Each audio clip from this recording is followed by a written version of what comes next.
Welcome to my channel. In this video, I will share with you how to enable 3-finger swipe on Mac. So first, click on this little Apple icon from this corner. Select System Settings. Then scroll down to Trackpad. Now go to More Gestures. And here next to Swipe Between Pages, switch it to Swipe with 3 fingers. As you see, this is as you see here on the demonstration, you will see an example of the 3-finger swipe.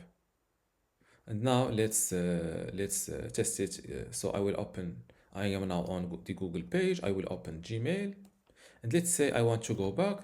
I will put 3 fingers on the trackpad and I will move it to the left, and I've swiped it to the previous page.